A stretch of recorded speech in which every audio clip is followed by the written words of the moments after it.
Hey guys, it's Lotus and welcome back to another video. Today, we're going to continue on with our read-along of Erha. Let's jump right into it. Chapter 128. Shizun, you can't just wear whatever clothes you feel like. Chua Ning's heart beat fast, and he was so mad his face was a bit flushed. He could see, out of the corner of his eyes, that the man was still standing there in the same spot, seemingly frozen.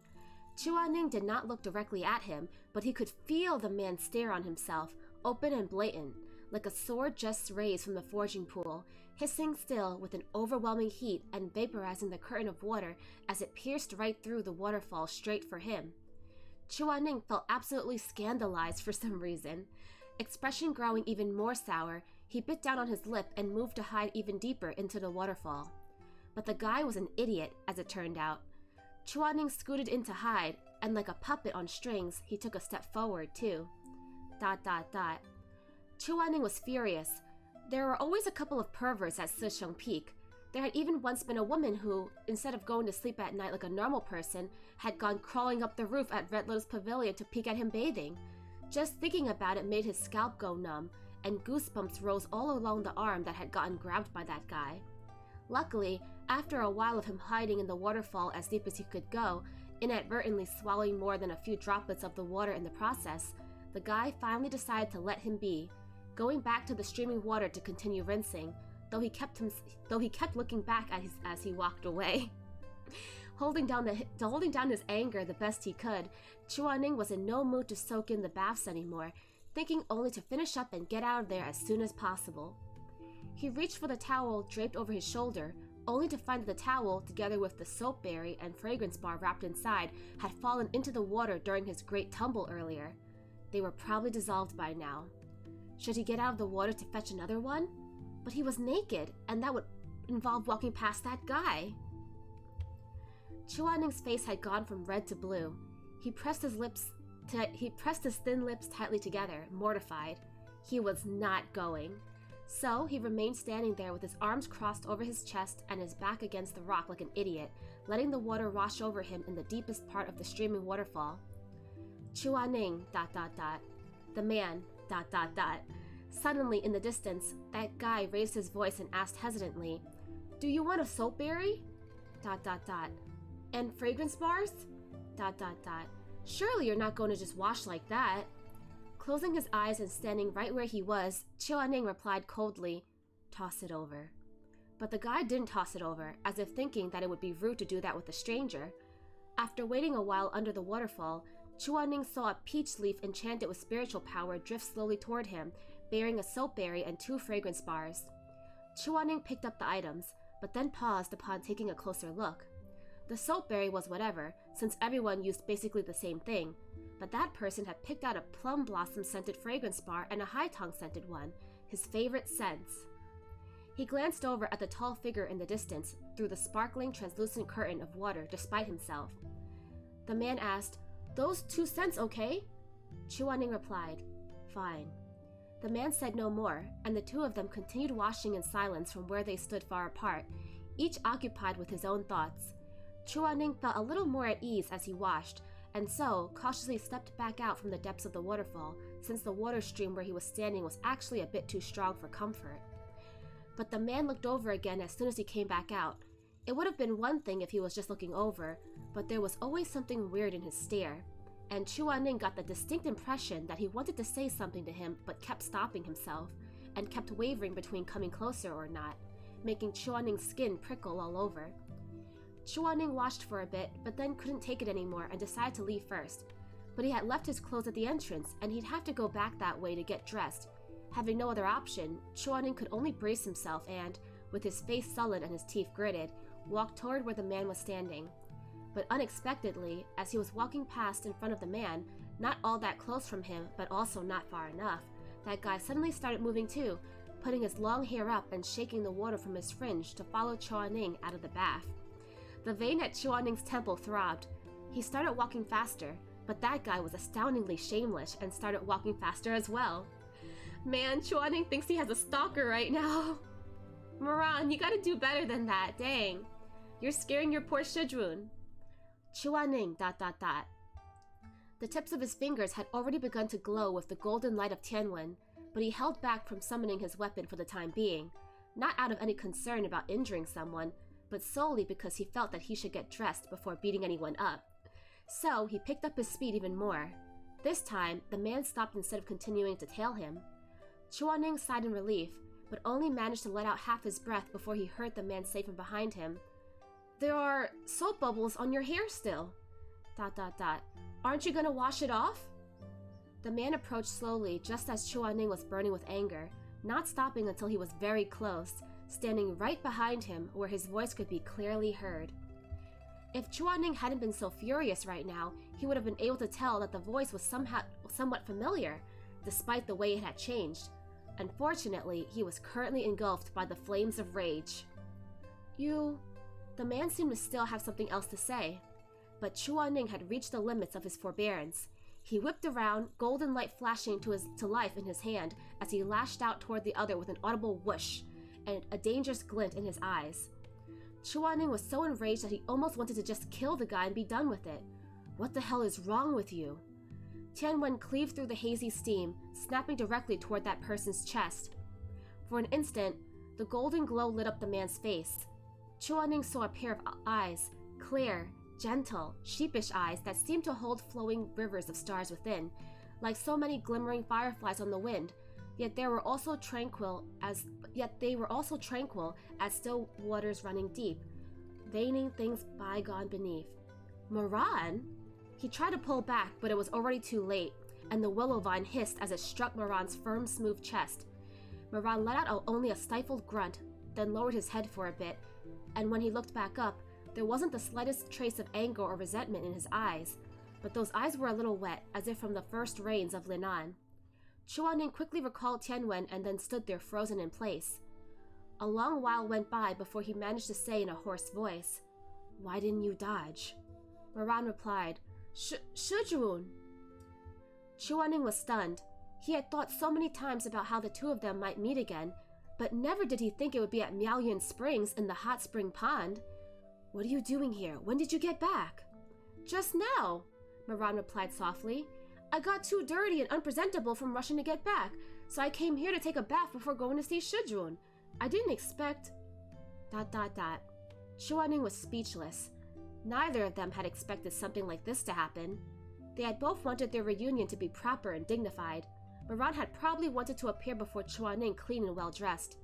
But in the end, not only was it not proper, it was straight up laughable. Not only was it not dignified, it was absolutely ridiculous. Not only were they not well-dressed, they were completely naked. They were clean though. So clean they didn't even have a single thread of clothing on. "Shizun, it's really you." Moran, for his part, didn't care much about these things. For 5 years, Chuaning had slept, and he had been awake. What was only the span of a dream to Chuaning had been more than 1,000 torturous days to him. His frame of mind was far more complicated than Chuaning's. Forcing down his overwhelming emotions, the rims of his eyes were a little red as he said, "It's been so long that just now, I didn't dare believe my eyes. I thought I might have had the wrong person. I thought... ... Head ringing, Chuaning was also at a loss for words. It was a long moment before he said, "Why didn't you just ask me if you weren't sure, instead of creeping after me silently like that?" "I did want to ask," Moran said softly, "but it's been 5 years, and then to suddenly see Shizun right in front of me, I thought I was dreaming." The more nervous as I get closer to home, I dare not ask even the passerby.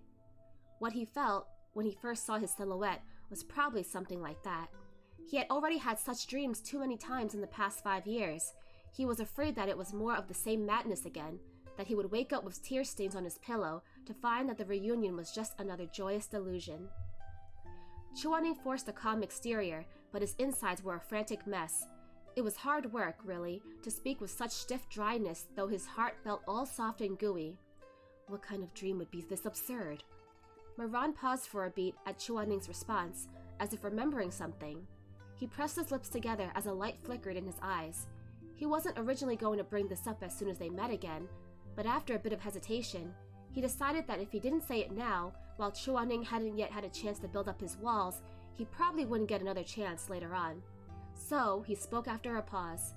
Does Shizun not remember? Remember what? Moran's eyes were deep and dark. What you said to me before, that the most wonderful dreams are rarely ever real. That was because... Chuaning caught himself mid-sentence, suddenly realizing that those were the words he had spoken to Moran at Jincheng Lake as he was saving him. He had said something so melancholic because of how miserable he'd felt back then, and he was a little surprised that Moran could still remember it so easily even after this long. But how did Moran know that it had actually been him at Jincheng Lake? Had Shumei told him? Chuaning lifted his eyes to look at him, only to see Moran looking back at himself.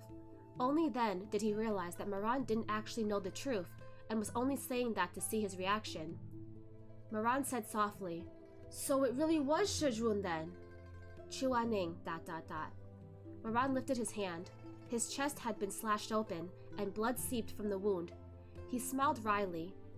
I did a lot of thinking about the past during these last couple of years. I wanted to know just what Shizun had done for me.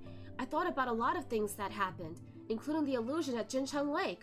Shumei never calls me by name. He paused before continuing. Those memories tormented me the more I thought about them. There were a lot of things I wanted to ask Shizun about once you're awake. ... But the thing I wanted to ask about the most was... Shizun, the one who saved me at the bottom of the lake back then. It was you, wasn't it? Moran walked closer as he spoke. Chuaning wanted to back away, because he suddenly noticed just how tall Moran was, tall like a mountain, a powerful strength latent in every inch of his body. He suddenly noticed just how bright Moran's eyes were, like the very sun had fallen into those twin pools, all the colors of the sunrise splashing across those gleaming waters. Chuaning found himself flustered for no reason whatsoever. He said, It wasn't me. Moran didn't buy it at all. Chuaning scrambled to change the subject in a panic, grasping desperately at straws, but he was so startled, so nervous, and so discomfited that he completely forgot that he had already asked the question just now, and Moran had already answered it as well. Looking at this person whose chest bore a gash inflicted by he himself, he said once more, Why didn't you dodge when I hurt you earlier? Moran stilled for a second, then dropped his thick curtain of lashes with a smile. You said that dreams were too good to be true, probably weren't. And so he answered once more as well, pausing before continuing in a murmur. I wanted to see if it would hurt. If it hurts, then it's not a dream.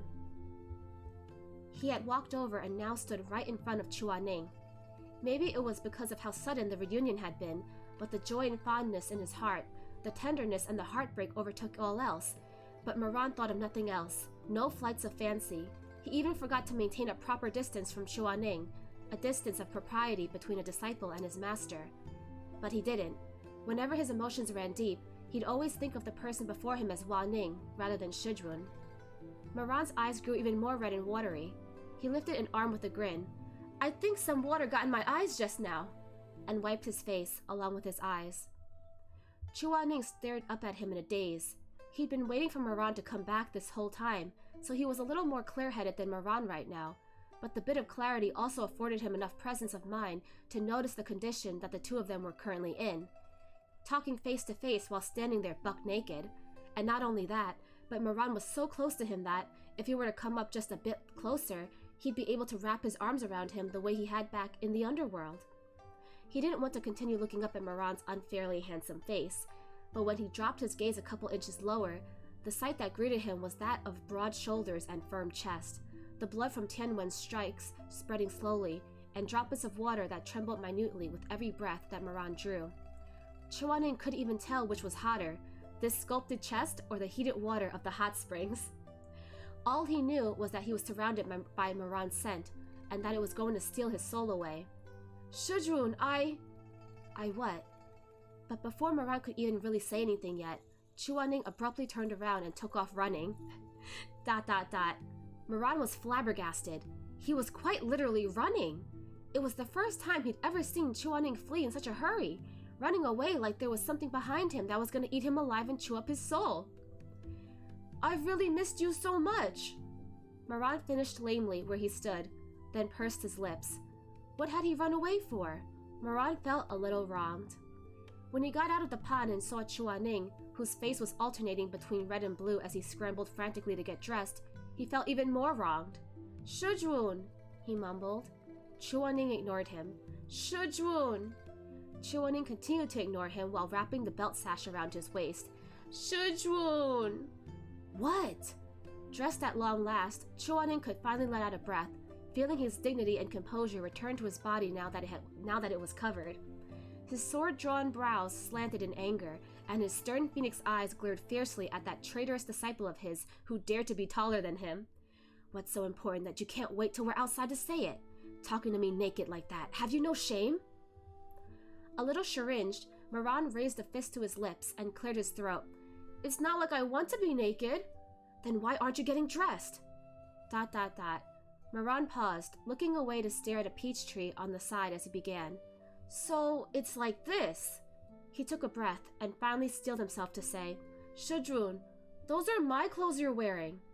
Done with that, a faint blush spread across Moran's cheeks as he stared fixedly at a branch of peach blossoms swaying gently in the breeze. Author's notes, Mini Theater. Many anonymous comments appeared on the Sicheng Peak chat forum today. Anonymous user, accidentally wore my disciple's clothes. What should I do? Urgent, I don't want to strip in front of him. Staying online till wait replies. Anonymous user A, sent a pile of gifts, but they were all rejected by my male god, though he did accept my handicrafts.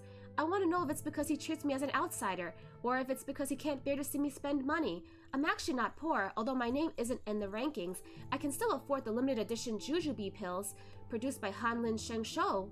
Why? Why does he not accept my gifts? I'm so troubled. Anonymous user B, my emotions are somewhat complicated. He's returned.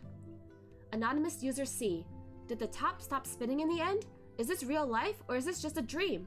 Which level of my dream is this? Don't mind me, I just went to somewhere secure to vent. Interesting. Thanks, Meatbun, for the little mini theater. So, to recap chapter 128, Chuaning is so embarrassed that he decides to get out of the pool early, and Moran is acting like a stalker and keeps following Chuaning, and so Chuaning eventually takes out Tianwen to attack the mysterious guy in the pool, only to realize that it's actually his disciple Moran, who has grown up in 5 years. Moran doesn't dodge and gets wounded by Tianwen, and Chuaning feels really regretful about that. But Moran didn't dodge because he wanted to know whether or not the person really was Shizun. He said, "If I can feel the pain, then I know this is not a dream." And so he confirmed that Shizun was really in front of him. Now, what I am surprised about is that Moran stayed pretty level-headed despite Chuaning being naked in front of him. We can't say the same for Chuaning, who could barely look at Moran's face or the rest of his body. He didn't really know where to look at all. And so Shizun leaves the pool in a rush and is trying to get dressed. And Moran's like, Shizun, those are my clothes you're wearing. So what is Chuaning gonna do now? Is he gonna strip and change clothes again, or is he gonna take Moran's clothes? Either way, I don't think Moran really minds. I think he really likes seeing Ning in his clothing. Okay, let's continue on with the next chapter. Chapter 129. Shizun, do you like what you see? Oh ho ho. Oh ho ho. Okay. Interesting chapter. Title? Okay. For a split second, chaos ensued in Chuaning's head like the churning of the seas, the lashing of torrential rains, the booming of thunder, the flashing of lightning, the darkening of clouds. To take it off or to keep it on? A most pivotal question. Keeping it on seemed inappropriate now that he knew he had put on the wrong clothes, and it wasn't like he could just pretend he hadn't heard what Moran had said just now. Taking it off? He couldn't possibly handle the embarrassment of it, to take off the clothes he'd finally put on, piece by piece, with Moran right there? A few moments passed in an awkward silence. Moran spoke up. But I've washed those clothes very thoroughly. They're very clean, so if Shizun doesn't mind, then please feel free to wear them. So he gave Chuaning a way out. Okay. Chuaning.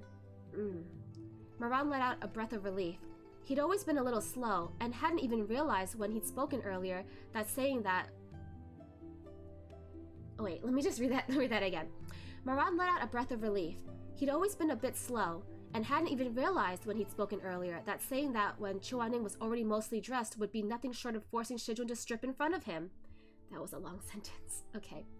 He was singed by just a tiny spark of that mental image. Moran's face burned even redder. But luckily, he'd been out and about these past couple of years and was no longer as tender-skinned as he used to be, so it wasn't too noticeable on his tan skin the color of wheat. But his heartbeats felt too loud by half, and his conscience was terribly guilty and terribly afraid that Chuaning would hear it, so he hurriedly lowered his head to go pick up Chuaning's robes and clothe himself. They looked at each other after both getting dressed, only to fall into a different kind of awkward silence. It didn't fit. Chuaning's robes were clearly too small for Moran, not even folding over in the front, leaving it wide open to reveal a large expanse of firm, honey-colored skin, honey-colored chest, and too short too. The way half his legs weren't even covered, like he was flat broke, was a sorry look to be sure. Oh my gosh, is Chuaning like tiny next to Moran now? Chuaning's situation was no better either. Moran's robes draped over him, covering him to the toe and pooling on the ground, draping behind him like a wisp of white mist. It looked fine and proper and all, but it also meant that he was now so much shorter than Moran. Chuaning was a bit affronted. Expression sullen, he said, "Leaving." As in, I'm leaving.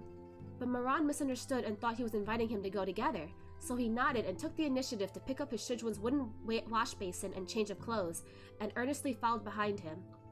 Chuaning, ... The two of them got to the entrance of the baths and lifted the curtains. It was cooler outside, away from the hot springs, and Chuaning shivered as the autumn chilled despite himself. Noticing, Moran asked, "Are you cold?" No. But how could Moran not know by now that it was just prideful words?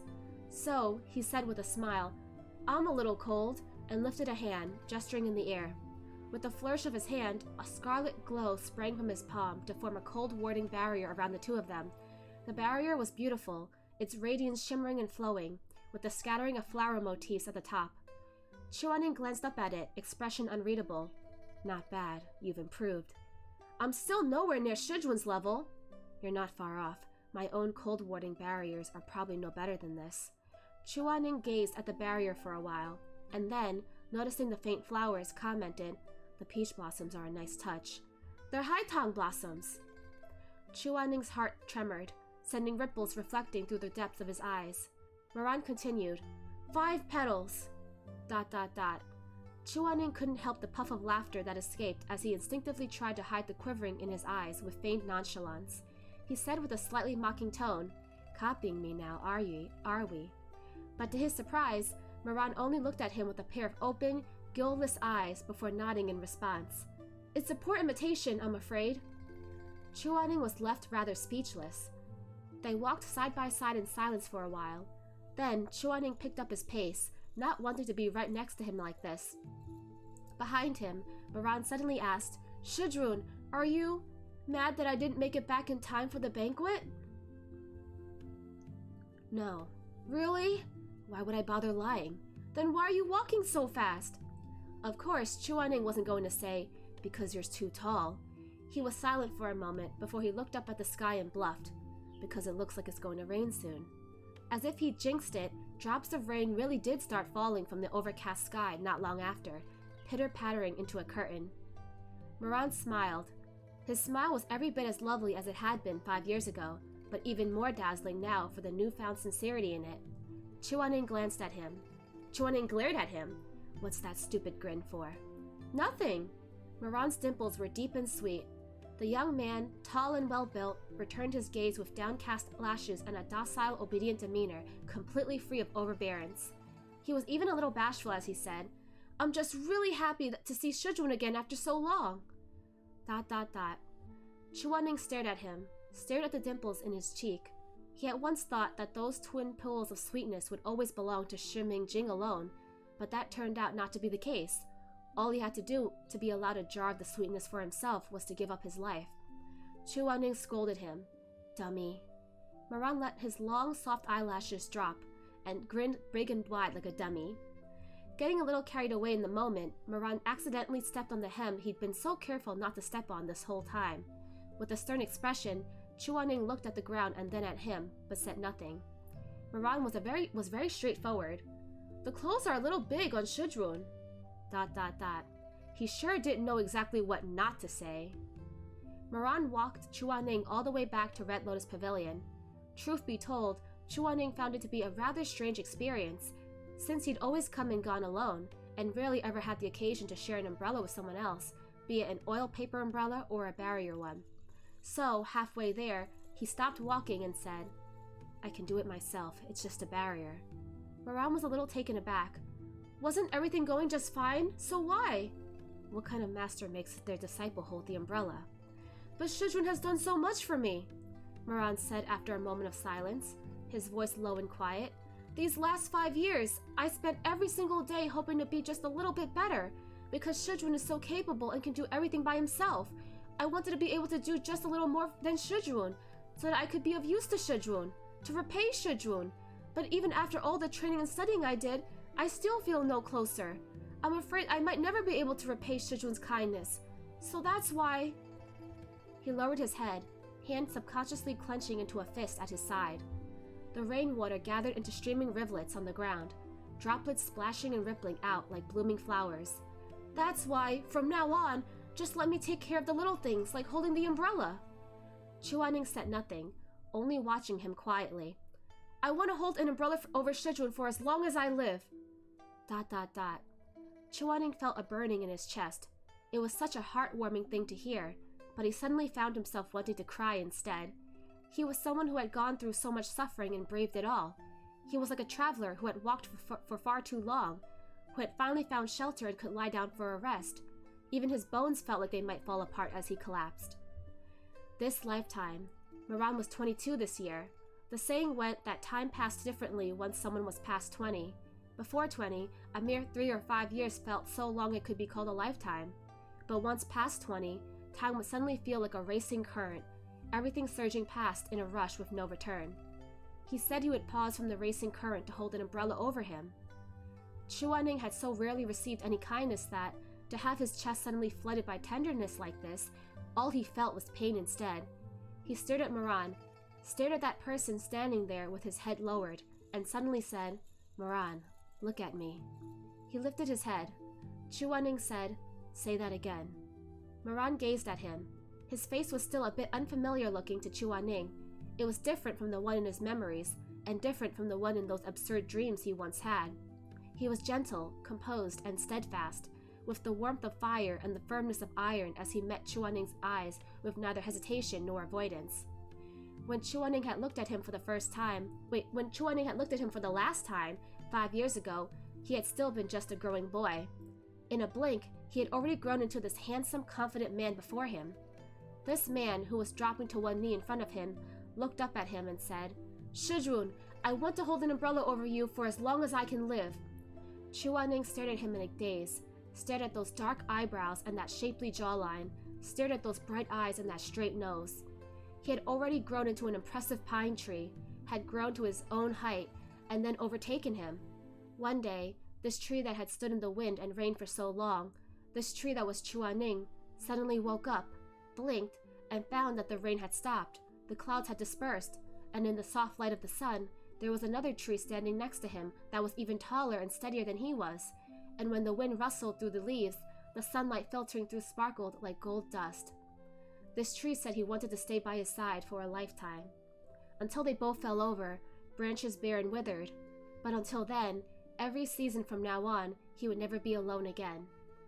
As he stared at him, Chuaning was struck with the sudden realization that Moran was no longer the bloodied, unconscious disciple he had carried back from Butterfly Town 5 years ago.